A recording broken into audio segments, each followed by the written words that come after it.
Final score from San Francisco. Your Kansas City Chiefs 28. The NFC champion 2023 San Francisco 49ers 18. In a game, when the NFL schedule came out, ladies and gentlemen, when the NFL schedule came out, I said that's one game right there where the San Francisco 49ers are going to want to beat, get revenge for losing to the Kansas City Chiefs in 2 Super Bowls in the last 5 years. When the schedule came out, I said, man, we got to go to San Francisco. Freaking Kyle Shanahan's going to be tired of losing to the Chiefs. He's going to be saying, I went to 2 Super Bowls and played the Chiefs, and Andy Reid beat me. If there's one game I'm going to be up for, I'm speaking as Kyle Shanahan. If there's one game I'm going to be up for this game, we're going to play for pride, damn it, because we're tired of losing to the Kansas City Chiefs. We're going to win this game. I'll be damned if we're going to lose to the Kansas City Chiefs again. And what happened, ladies and gentlemen? What happened? Kyle Shanahan and the San Francisco 49ers came up short again. They cannot beat your Kansas City Chiefs. Even if some idiot by the name of Shaggy Shane predicted the San Francisco 49ers to win this game. Yes, I predicted, not Harvey. I'm not speaking for Harvey here. Harvey's going to get his introduction and breakdown here in a second. Harvey did not predict the 49ers to win today. I did, because of the fact that if the Chiefs lost today, things would be okay. We would be 5-1. We'd still be top of our division, and we'd still control our destiny. This was the 49ers Super Bowl in October. And guess what? This team came out, the Chiefs, and found a way to win and win convincingly.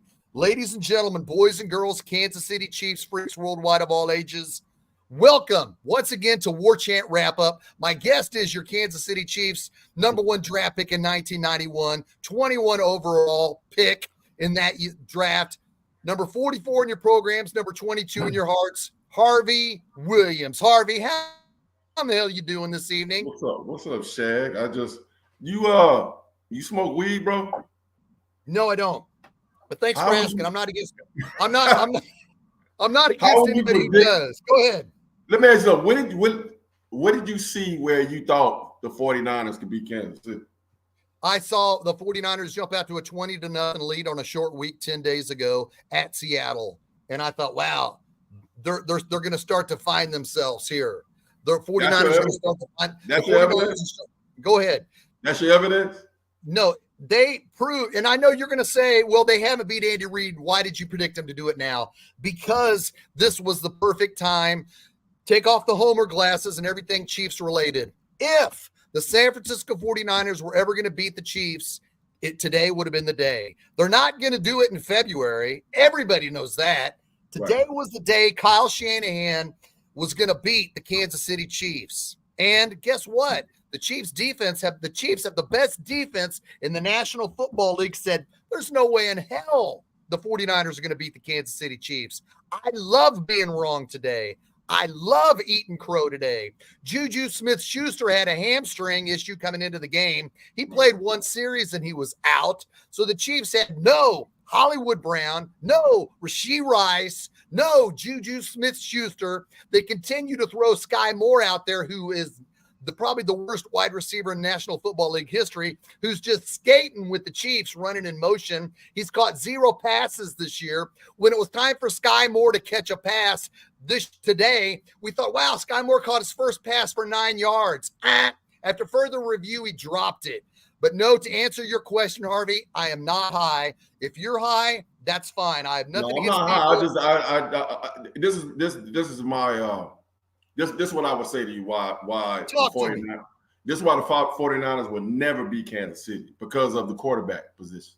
I'm not sold on Purdy, man. I just, when he's good for, I was telling one of my friends here during the regular season, he can win some regular season games, but when it comes playoffs or Super Bowls, he gets tight. And he got tight today. He threw I think it was 3 interceptions. And you got to understand one thing, with Andy Reid and that guy, number 15, Mahomes, he's going to always figure out a way to keep those dudes in the game. Minus, your Brown, minus Rice, those top flight guys. I saw a lot of 2 tight ends, 3 tight ends today, and they're going to adjust they're going to make adjustments in whatever they need to do. My favorite movie of all time is called Enter the Dragon with Bruce Lee. When the movie first comes on, he's talking to his master, to his sensei, and he's talking about the art of fighting. So he said, when they contract, I expand. When they expand, I contract. And that's what I see with Kansas City, man. They go, Hunt did his thing today. Those big backs came in there and did their thing. They're gonna make adjustments. They're gonna do what they need to do to win ball games. Did it look good today? No, but they got the W. That's the most important thing. What Kansas City they did today. Definitely one of our followers, Tony Russell. He's a big fan of the show. Going back to my old show, he's a big Harvey Williams fan. He was a big Harvey Chanter in Section 110 when you were playing for the Chiefs. Tony Russell, one of our followers, said the Chiefs will win 28-17. The Chiefs won 28-18. Props to Tony Russell for hitting that prediction out of the park. Thank you, Tony Russell, for your continued support. All right, Harvey, let's get to this game. The Chiefs came out. And let's see, firstly, John Harrison, I got to give it up for our good buddy John. The Chiefs scored 28 points, team stats, 105 yards passing, 184 yards rushing, good special teams. Is this Marty ball? John Harrison asks. He laughs afterwards. But when you read this, when you watch the Chiefs, Harvey, and you played that Marty ball, you were back there when Joe Pensry was throwing you in, when Billy Jones was locked up behind the tight end, and you're running behind Marty ball. Harvey, when you look at this team and Kareem Hunt, specifically to John Harrison's comments, does it look like Marty ball to you with Patrick Mahomes at quarterback? No, not at all. I played Marty ball for 3 years. The difference between Marty ball and what you're seeing right now is Kansas City can throw the football when they want to. They can't throw it right, really air it out because they don't have the weapons to, with Rice and Brown not in there. And then, Xavier Worthy, he's still a rookie, man. He's still trying to figure the game out. The one that he was running down there to the sidelines and fell down, that's a rookie mistake. He needs to get a little bit, get a little bit more stronger and open his stance up a little bit when he's coming out of his cut stuff, because his stance gets really narrow and he looks frail sometimes. He don't look as strong as he does, with a wider stance. So to answer your question, no, it don't look like Marty ball. That was dinosaur football back in the day. Kansas City has the opportunity to throw the football when they want to. You got Andy Reid back there. He's gonna do whatever he needs to do to win the ball game. Yes, Tommy Balance, brother. I was wrong, sir. Thank you, man. It was great to see the Chiefs stay strong because in the face of adversity, because as I mentioned when I start, Harvey, you played the game. You know what it's like mentally to come prepared to a game where you know that the opposition you have dominated. You have dominated. Right. You have dominated. When you went to the Raiders, you in your 5-year time, and we're going to talk about the Raiders here in a minute. We're going to preview the game. When you saw the Chiefs come to town, you only beat the Chiefs once. Does that get into the 49ers' head psychologically? Like Kyle Shanahan, let's speak for Kyle Shanahan. Do you think he knows when it's time to face Andy Reid that it's mental now, that he knows that the chances of him winning aren't going to be very good? I think so, man. I mean, his dad was a great coach, Shanahan, but, Reid is a whole nother level, man. I mean, I think the only way he can beat Andy Reid, he's going to have to go get his daddy off the couch and bring the old man back to come back. I'm being serious when I say that. Get the old man off the couch and bring him back, and they go to the lab and try to figure out a way to beat Kansas City. The only way I think you can beat Kansas City, number 15 can't be out there. As long as that dude is out on the football field, I'm gonna keep on saying it's gonna be hard to beat Kansas City, man, because they're gonna do whatever they need to do to win the ball game. They're gonna make the adjustments at the right time. Even if they make mistakes, they look like they don't get down on themselves on the sideline and come back out at halftime, come out and kick your ass. That's basically what they've been doing, since last year when the wide receivers were dropping balls and different things. They still figure out a way to go to the Super Bowl and win the Super Bowl with also drop balls from last year. Right. Well, Justin Reed started it with an interception after the Chiefs went for a fake punt. They should have just went for it. It was 4th and 1, but they tried to run fake a punt when Jaden Hicks took the snap. But Justin Reed on the very next play took an interception. Then when it got right down to it, what ended up happening was Patrick Mahomes got intercepted when he was driving, and we're going to break down Mahomes' stats later. They're not good statistically. And then what happened then? The Chiefs held the 49ers to a 55-yard field goal, but then the Chiefs sustained a long drive. Kareem Hunt ended up running for a touchdown, his first of 2, and then the Chiefs went up 7-3. And, Harvey, the Chiefs really took control of that game. When it seemed like once they got that long sustained drive, they were able to take Brock Purdy in the offense out. And let's get to the second touchdown for Kareem Hunt there. That was great. But do you think when you look at Kareem Hunt coming off the couch, I worry about the Chiefs overusing him, specifically to what you've seen of Kareem Hunt since they got him off the couch, and he's came off the couch and had to be the guy. I mean, to work him this hard. Harvey, in my eyes, I see you, and I know that you could probably come back and play some snaps. I would feel comfortable if you were the one spelling Kareem Hunt with the Chiefs, but that's just me because I can't get you to back up yourself when it comes to spelling Kareem. But specifically to Kareem, does it shock you to see this guy? I know he's 28, 29 years old, to come in and to be the workhorse in this offense. Tell me what you think of Kareem Hunt specifically, Harvey. Truly amazing. It's a miracle. I mean, for that man to be, sitting, for him to be sitting on the couch, period, and know he wasn't on another team. I mean, just to come out and take the pounding, and he ain't tiptoeing, bro. He's running very, very hard. He's taking a lot of punishment, and I think he just get. I just think right now he's getting into his stride, and I think a couple of weeks or 3 or 4 weeks from now, man, he's gonna be even more electrifying than what he's doing right now. But those 2 guys that's sitting behind him still and P-Rod. I can't say his name. P-Rod. They're gonna have to step up too, because we've got the rest of the regular season, and then come playoffs, and then it's going to be cold. And I think it's going to take all 3 of them. But he's lead dog. He's he's the alpha male in that camp in that running back room, and he did a hell of a job today, man. And he, to me, he should get MVP of the game because he kept the sticks moving, didn't fumble the ball, ran very hard. He punished the 49ers defense, and he gave them hell today.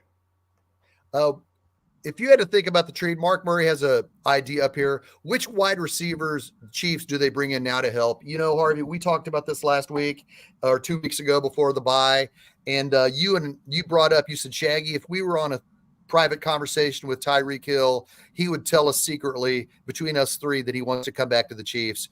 Harvey, the next day, I think Tyreek Hill must have watched our show because he put all his Chiefs highlights.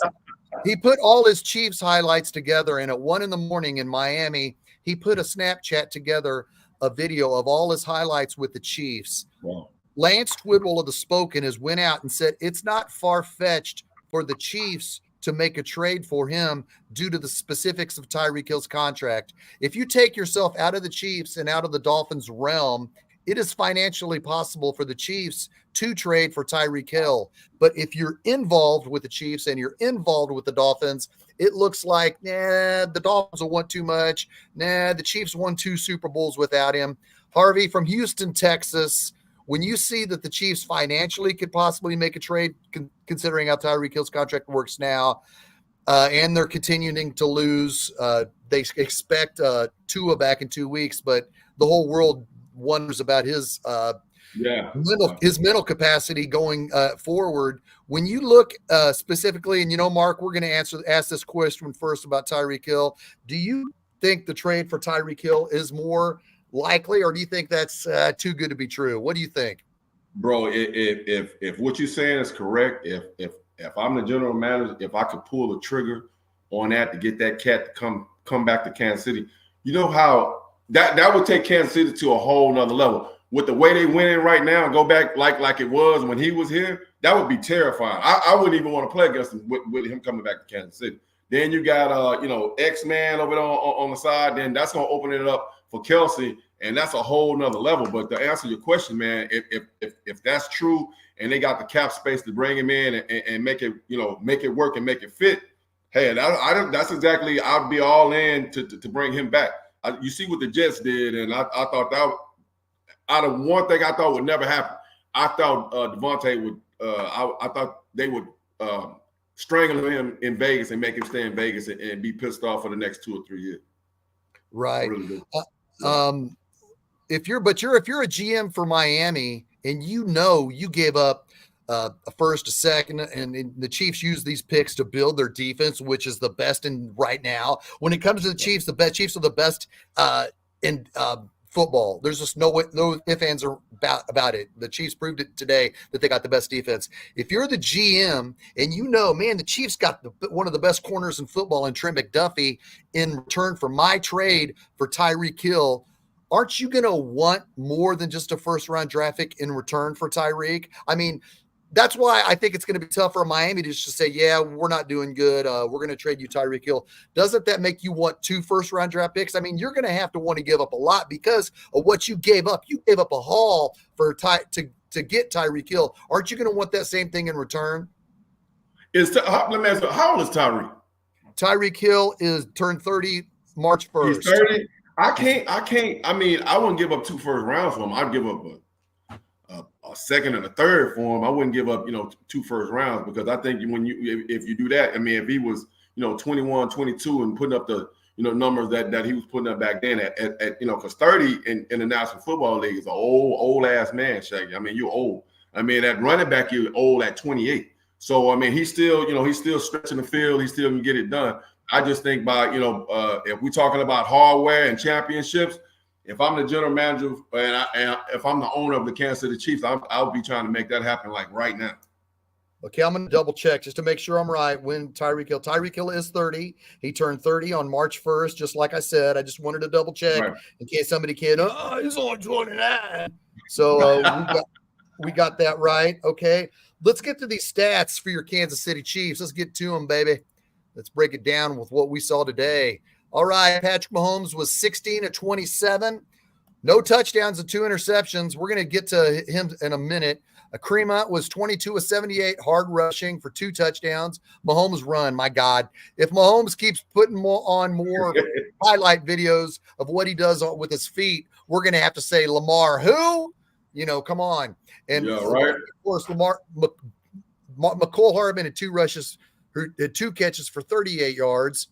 No, we're looking at, okay, that's rushing. Had 2 rushes for 38 yards. Steele had 6 for 17. P. Ryan 2 for 6. Worthy 1 for 5. Jaden Hicks was short on the punt fake. Noah Gray, our leading receiver. 4 for 66. It seemed like every catch he caught was huge. It was 3rd down. P. Ryan was 1 for 22. All right, here's where we're going to break down some negative. If you look at Patrick Mahomes' stats this year, they're terrible. He's got 6 touchdowns, 8 interceptions. He's having simply the worst statistical passing year in history. And everybody on Good Morning Football, FX Sports, and ESPN are going to say Patrick Mahomes is the 10th best quarterback in the AFC. And there's going to be a bunch of Twitter hot takes all week next week because of where he is stat-wise. He's a winner. And my rebuttal of that will be his poor stats this year and his I couldn't even start him in fantasy today, Harvey. I had to go with Joe Burrow, and I think I won because that Joe Burrow is my quarterback. But that's fantasy. We're not talking reality. Patrick Mahomes isn't a fantasy football quarterback anymore. He's just not. But you know what? He'll win. He'll let the defense be the best defense in the National Football League, and he'll put up phenomenal runs, important runs with his feet. But he's not going to do anything with stats. He's going to win. And you know what, Harvey? Bro, let me ask you. Let me tell you something, man. If Patrick Mahomes, if I got Patrick Mahomes on my fantasy team, it's no way that I can. Just looking at his name, it's no way I could keep him on the bench. I don't care what his stats are. He's too successful. I mean, he's going to make things happen with his arm and his feet. I mean, that run, I think it was in the 3rd quarter. He ran, I don't know, was it 30 yards or 40 yards? Yes, that was awesome. He gonna make stuff happen, man. So you can't count him out. Oh, dude, I'll never count him out. But I'm playing you in fantasy football next week, and I gotta have some points, Harvey. You're racking up points. I gotta keep up with you, man. But no, back to Mahomes. Yes, he's a winner. Of course, he's a winner. I got this mug made for me by Christmas by my kids before his first NFL start in 2017. I'm the number one Mahomie before his start. You sound like you don't believe, man. You gotta believe. Them dudes, hey, bro, listen to me. That man, them dudes are 6-0. They 6-0. 6-0.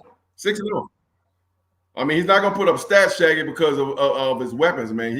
It's about when I was in high school, man. I was running on 4x1. We had 3 fast legs, and I was the 4th leg, but I was the youngest. So I had guys that ran, 10-4, 10-3s, and I ran like a 10-7. What they gonna do? They gonna give me a lead, right, against all these fast cats that we run in my area.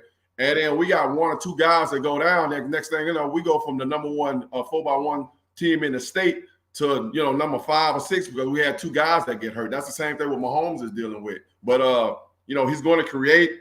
They went 2 and 3 wide today. With tight ends, and they just going. Andy Reid's playbook is so vast, bro. And I'm gonna say it again. I'm gonna keep saying it. They're gonna figure out a way to win. Mahomes stats is shit right now, but I mean they winning. If they were 5-2 or 3-3 right now, you'd really be sick. Everybody in Kansas City be sick, and then you have something to talk about. But as long as they winning and he's doing what he needs to do to get the win, man, I'm happy with that, bro. Right. All right, let's get back to these stats here. Great points, Harvey. Justin Watson had 1 for 8, and Sky Moore dropped his only pass attempt. I don't have the defense in these stats here, but defensively is where the Chiefs shine. Justin Reed had an interception. George Karlaftis had a sack. I'm looking at the stats here on my phone. Chris Rowland Wallace, an undrafted rookie, had an interception. Jaden Hicks had his first interception. What Spags is doing is freaking incredible. It's incredible what he consistently does. We sit here throughout the week worried about Juju's out, Rasheed's out, Hollywood Brown's out, Mahomes has 6 touchdowns and 8 interceptions. We need to trade for this wide receiver, which I think we will do. I don't know if it'll be Tyreek. But when you look at this defense, Harvey, am I being a homer? I mean, with what – I think they're the best defense in the NFL because they shut everybody down consistently. I'm not scared now when we go to Buffalo in 3.5 weeks or 4 weeks. I'm not afraid of that game. People think, well, if it's the 49ers aren't going to be the Chiefs' first loss, it's definitely going to be Buffalo. I'm like, really? If the 49ers didn't do anything today, I don't think Buffalo will. But specifically to this game and to Spagnuolo, Harvey, do you think Spagnuolo is the best is the best defensive coordinator, and this is the best NFL? Talk to me. If I'm on cloud 9, tell me I'm wrong. What is up?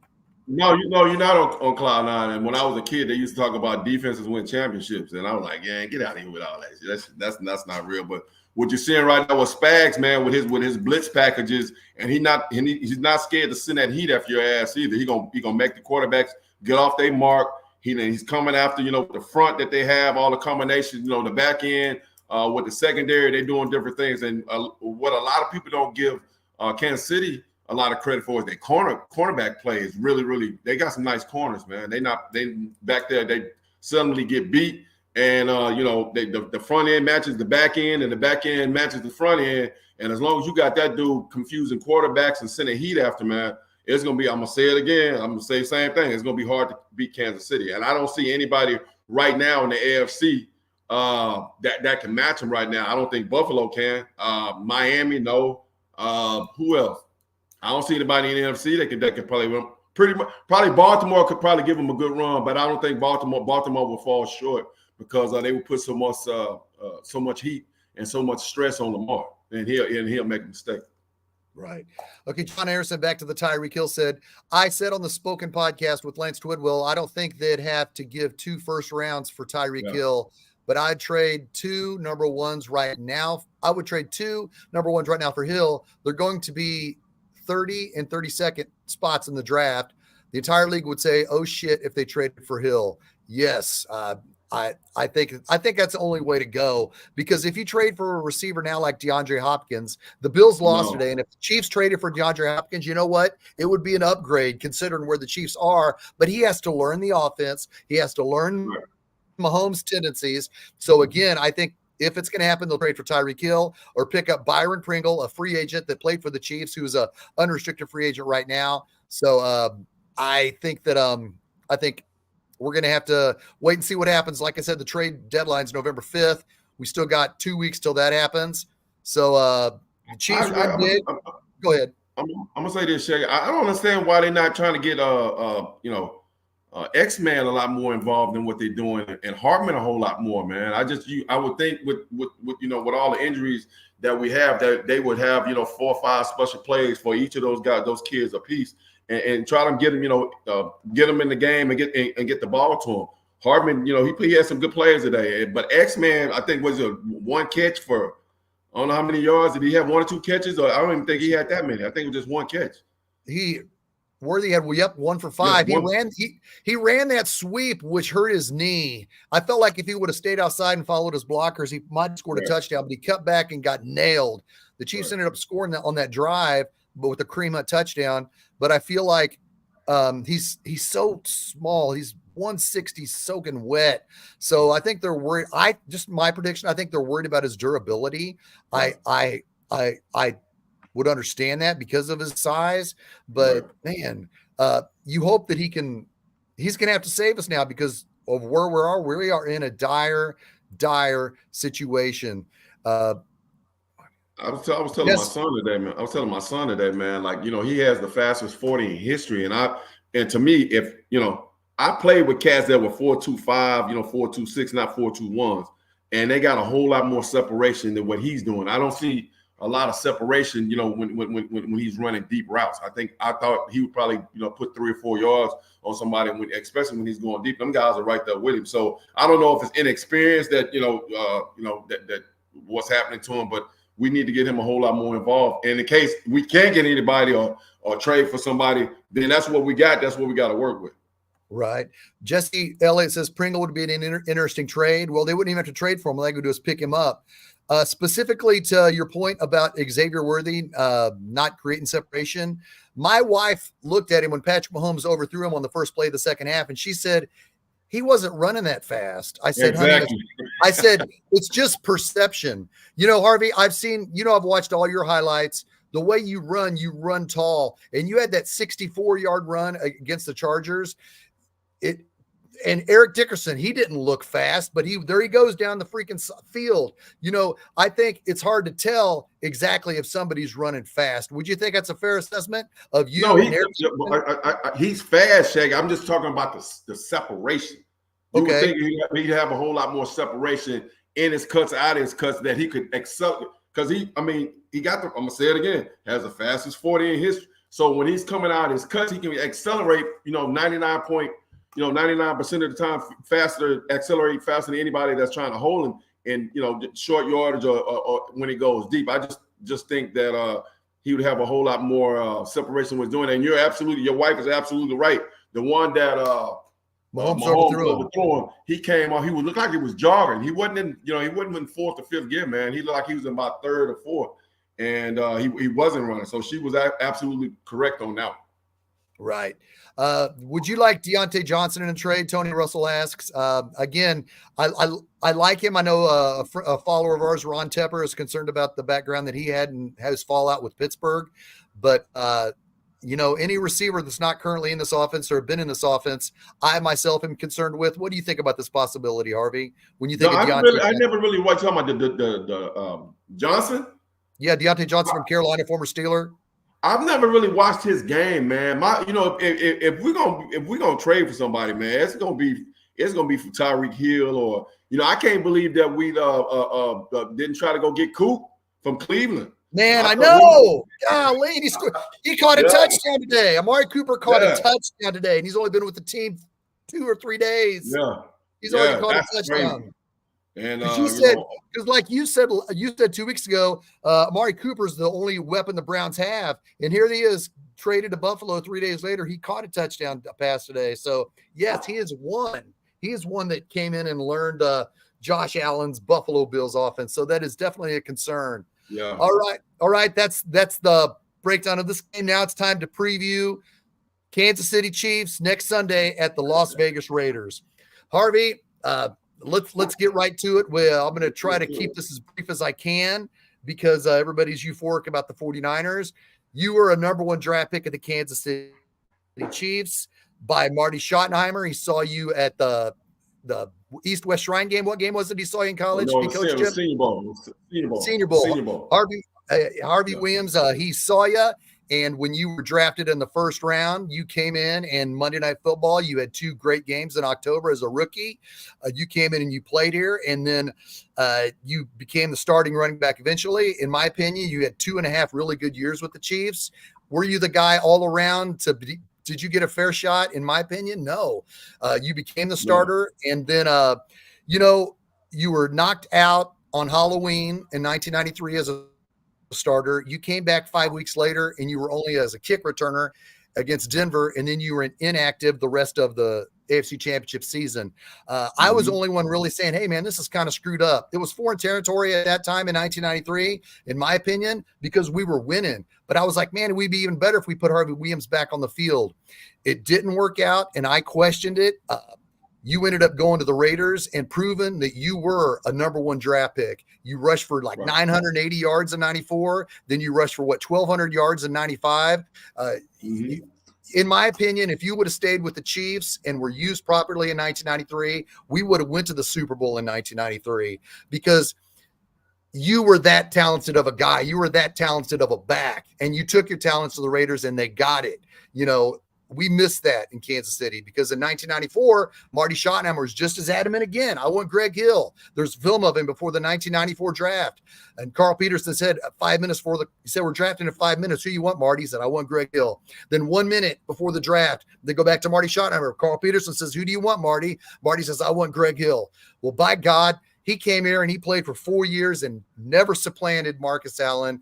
He would have 1 rush for 60 yards to start the game, and he'd go back on the bench. We never knew why. Marty Schottenheimer even started press conferences. I know what you're going to ask. Let me be the first to tell you. Greg Hill is the real deal. Then we went on and talked about the game because nobody asked him the tough questions. Hey, why are you doing this to Greg Hill? Greg Hill left Kansas City, and in his goodbye press conference, he said, I did the best I could, but every time I had a long game, I was going back on the sidelines. But I'm not talking with Greg Hill right now. I'm talking with Harvey Williams. Harvey, you went elsewhere and proved your worth, and you kicked ass as a Raider. Now we're going to talk Chiefs and Raiders. Is there anything you want to add to that before I continue, Harvey? No, you was absolutely right on that, man. And I got a chance to see Greg Hill play, man. He was an outstanding running back, but I'm gonna say it's same thing happened to me would happen to him. Marty was such a fan of Marcus Allen, bro. And I don't like, me and Marcus really don't get along, man, because I got a chance to play with him here in Kansas City. And then me and him got into it not too long ago when I was in Vegas. We, because of some things that I said, but I was telling the truth. I said, bro, you didn't beat me out. They gave you my job, man. When you came to Kansas City, you was an old man, bro. There's no reason you should have been behind me. But Marty was such a Marcus Allen fan that he wanted Marcus out there with Joe Montana. And I understand that. But if you're talking about winning a championship, if the first thing that Marty made me do when I got here made me gain 25, 30 pounds. So now I'm up, 4'2", guy, 4'3" guy. I'm at, 210, 215. I'm up to 235, 240. You already got a guy like that. His name is Christian Okoye. You got a guy like that. His name is Barry Word. What is, all the stuff that we did in the Senior Bowl, he got me out of the backfield, throwing the ball, lined me up in the slot. That's my game, man. And I just, it's just sad that happened to that kid because I thought he was an outstanding running back. Harvey, I appreciate you being honest, keeping it real here. And, the reason why I could have gone in a lot of different directions with the post-game show. And the Noah and Clint, God love them. They're big Marty Schottenheimer fans. They spent time with him before he passed with Alzheimer's, and it's terrible. And we love Marty Schottenheimer. There should be a statue next to Lamar Hunt of Marty Schottenheimer just because he changed the culture here at Arrowhead Stadium. The Kings left in 1985. My NBA Kansas City Kings left. And when they left, I felt like, honestly, wow, they were bigger than the Chiefs. But Marty Schottenheimer raised us from the dead. But if there's only thing I'm going to be critical about him and myself is the fact of how we used Harvey Williams in 1993 by making him inactive the last December and January really hurt us. And I felt like we could have won that game because we got so worn out on the road that I loved Todd McNair. I love Kimball Landers, but we needed Harvey Williams back there with Marcus to take us to the Super Bowl. But let's talk right now. The Kansas City Chiefs, 1 week. We got Kurt Thacker saying this. Next week after the Chiefs beat the Raiders, Harvey has to wear all red for this post-game report. Hey man, I am a kid. You see behind me? Can you see what's behind me? Yeah. My Chiefs stuff. I am a Kansas City Chiefs, bro. I am a Raider. So I got a chance to play with two great, outstanding organizations, man. Everything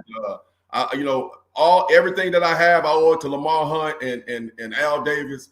And I'm a fan, and I love Kansas City, and I love the Raiders. So I'm whoever's on, whoever's winning at that time, I'm a fan, I'm a cheerleader, I'm a groupie. If the Raiders are winning, I'm a groupie. If Kansas City is winning, I'm a groupie, and I love both of those organizations. Well, speaking of that 1993 team, I want to go back to it one more time before we go forward. There was an undrafted free agent that made the team that was also a draft pick of the Milwaukee Brewers baseball, and that was Danon Hughes. Danon Hughes was an undrafted rookie wide receiver that had to work his way into the NFL. And Danon Hughes, the wide receiver, caught his first NFL pass from Joe Montana in the playoff game against the Steelers. Danon Hughes had to work his ass off for 5 seasons to stay in the NFL because he was undrafted. Danon Hughes' post-NFL career, Danon Hughes is now in his 4th season calling play-by-play with the Chiefs. The official radio play-by-play guy is Mitch Holthus, who took over for Kevin Harlan. Mitch Holthus had Lynn Dawson at his side doing radio for a long time. Then he had Kendall Gammons for a few years. Now he's got Danon Hughes. So props to Danon Hughes for working his ass off, making the team in 1993. Do you have any memories of Danon Hughes that rookie season, Harvey? Yeah, man, we was in training camp, and one of our days off, we had like a little softball tournament. It was like a home run derby. And I didn't even know he was a baseball player until he started knocking the ball out of the park. I'm like, man, who is this kid, man? And he's like, man, I play baseball. I'm like, oh, so that's what real baseball players look like. Because I thought I was a pretty good baseball player, but he was rocketing the baseball out of the park like in the next solar system, man. And he was a funny guy. He was a nice guy, and I can't believe that he's on radio. I'm quite sure that he's doing a great job because he was a great guy. He was a good teammate. Yeah. To my point of that is James Hasty. Danon Hughes called James Hasty and said, James, you all should come back for our alumni, our red coat, when all the alumni get together. And James Hasty said, okay, how do I go about going? And Danon Hughes told James Hasty, and I know you know about this. Yeah, I do. Danon Hughes told James Hasty, you got to buy a ticket. And James Hasty said, I got to buy a ticket. Why do I got to buy a ticket?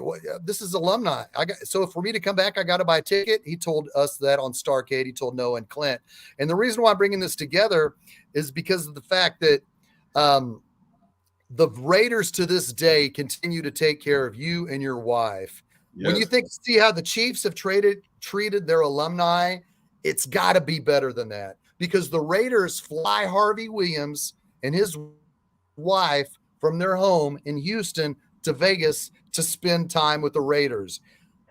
I hate the Raiders, but the fact that the Raiders take such good care. Hey, tell us how you really feel, bro. Right? The fact that the Raiders take such good care of their alumni speaks volumes, because I would love for an NFL franchise to this day, I never played football, to fly me out on my private jet. Tell the viewers out there how the Raiders take care of their alumni. Say, Harvey, bro, not only me, we're talking about 300 players, bro. And they fly us out there. They put us up in hotels, 5-star hotels.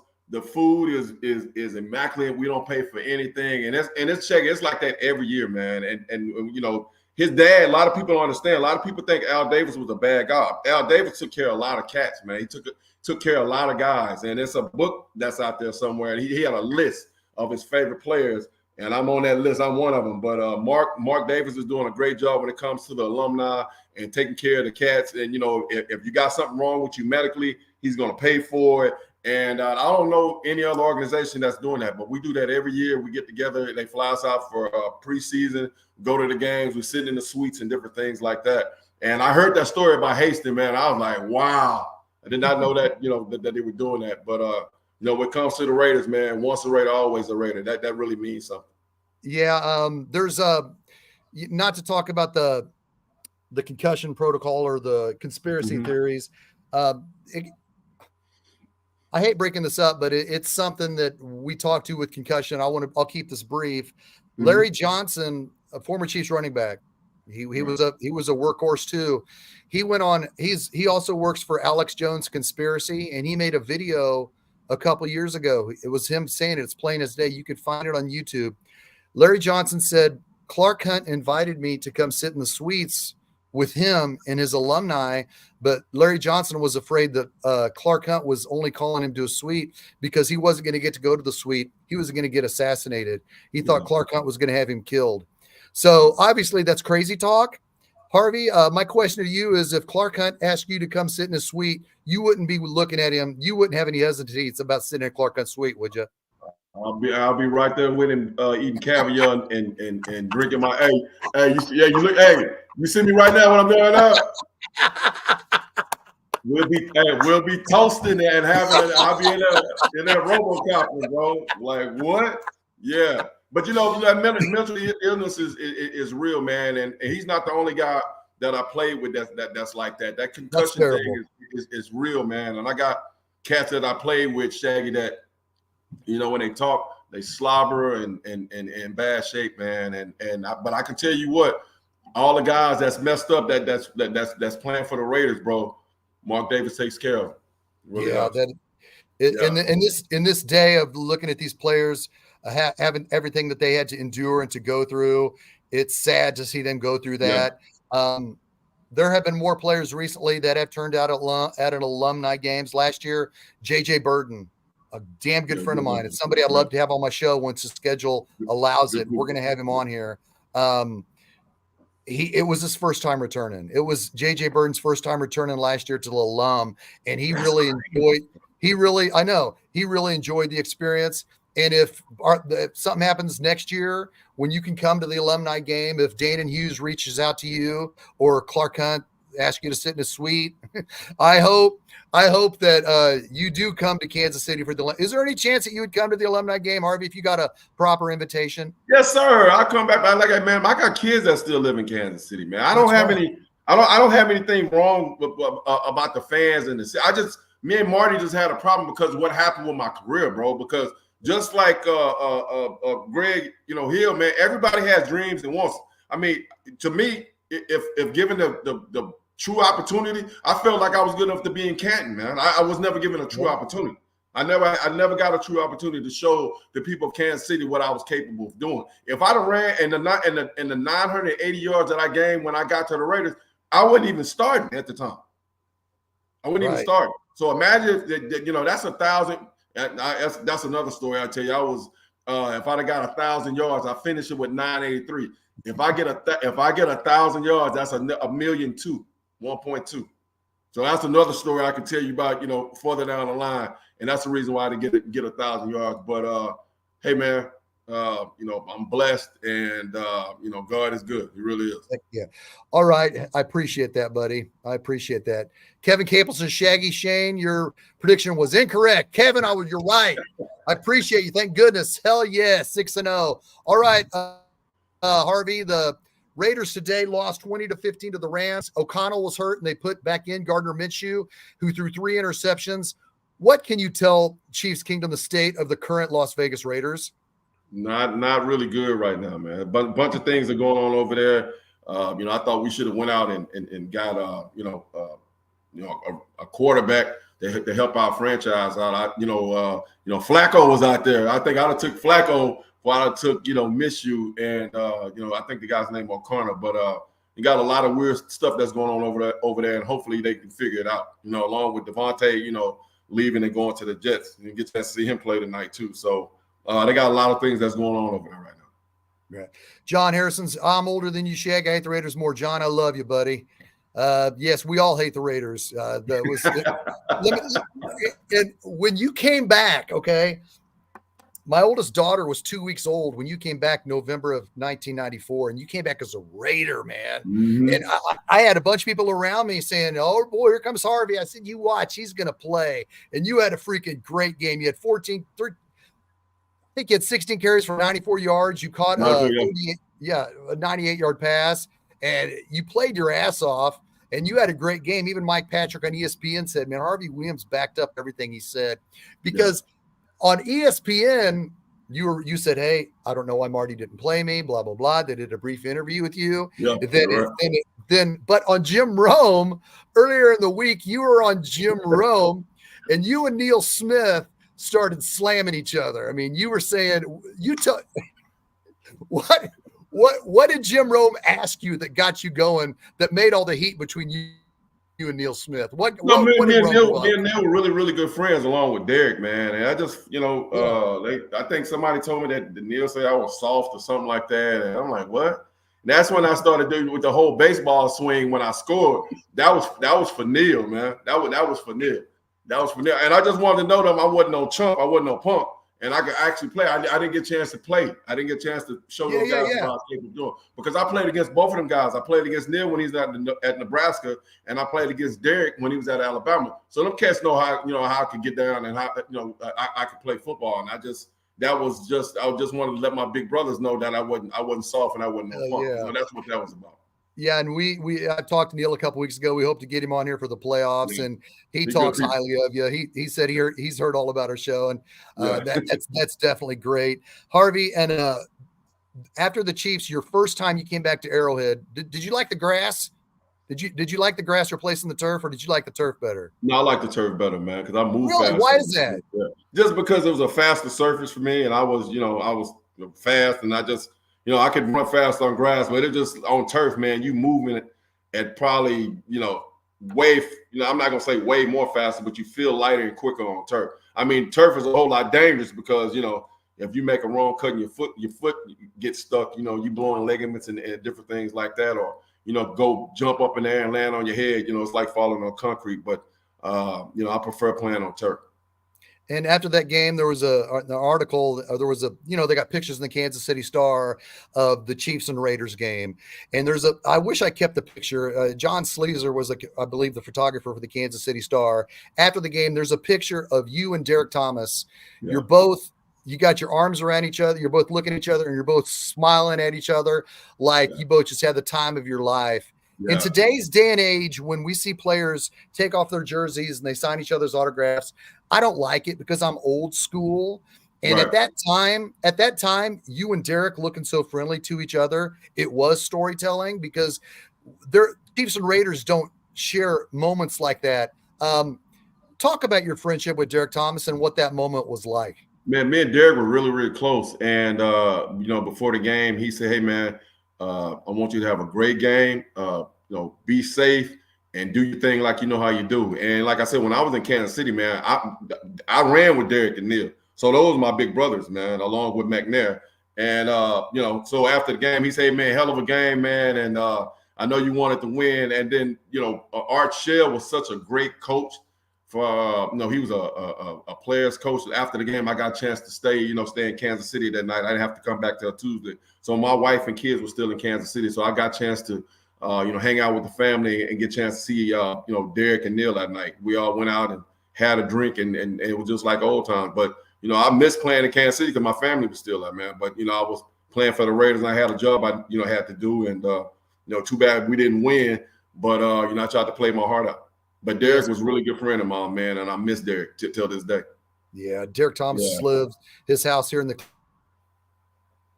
miles east of where I am right now. And you've mentioned even as a Raider, after the games, you'd go to his house. Man, that dude, I got a chance to meet Sugar Ray Leonard. I got a chance to meet Ali. Derek knew everybody, man. I think, I think P. Diddy was at his house before P. Diddy got big time, bro. Derek was on that level, man. Derek was Hollywood material, bro. Derek Thomas was no joke. He was good people, but There was no, he was a wild soul, man. Yeah, but you can honestly claim that there were no freak offs at Derek Thomas's house. No, I left at 1, so things probably went down after I left. I wasn't no freak off at I do all my freaking off at home, Shaggy.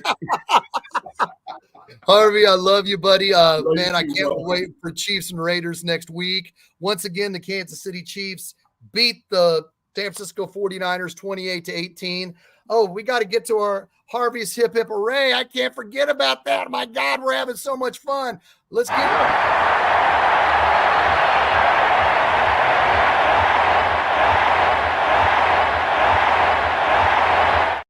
Harvey, what was the hip hip hooray from Chiefs Niners today?